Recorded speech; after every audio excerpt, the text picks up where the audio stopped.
अस्सलाम वालेकुम दोस्तों, मुझे हिंदी में खिलजी कहते हैं। दोस्तों पहली बार जो है ना, वो नवाज शरीफ ने बड़ी ज़बरदस्त किस्म की और मुदब्बिराना बात की है। पता है आपको वो कौन सी की है? उन्होंने कहा है कि मैं पीटीआई के ऊपर जो पाबंदी है उसके खिलाफ हूँ, कि पीटीआई के ऊपर या किसी भी सियासी जमात के ऊपर पाबंदी नहीं लगनी चाहिए, इसको कालअदम करार नहीं देना चाहिए। तो ये हमारे एक बहुत बड़े सहाफ़ी हैं, बेसिकली उनकी बात है ये, और मुझे भी बड़ा अच्छा लगा था। ये मैं आपको सच बता रहा हूँ, जब मुझे पता चला ना कि नवाज शरीफ और कुछ लोग जो है ना पीटीआई की जो पाबंदी है उसके खिलाफ है, तो मुझे यकीन के बड़ा अच्छा लगा। मैंने कहा यार ये तो वाकई, चाहे जैसा भी है लंदन बैठा है लेकिन थोड़ी सी अकल तो है इसके अंदर, इतनी सोच है। और दूसरी को आपको बड़ी मज़े की बात बताता हूँ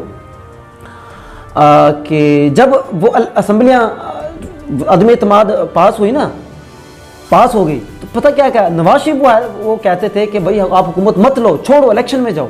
तो वाकई ये बात तो माननी पड़ेगी कि नवाज शरीफ जो है ना, वाकई उसके अंदर कुछ ना कुछ अक्ल वाली बात है, ज़रूर है, इससे कोई शक नहीं है। ये जो हमारा जो शहबाज शरीफ साहब है, ये तो पता नहीं बस क्या एक ड्रामेबाज लगता है, अल्लाह खैर करे।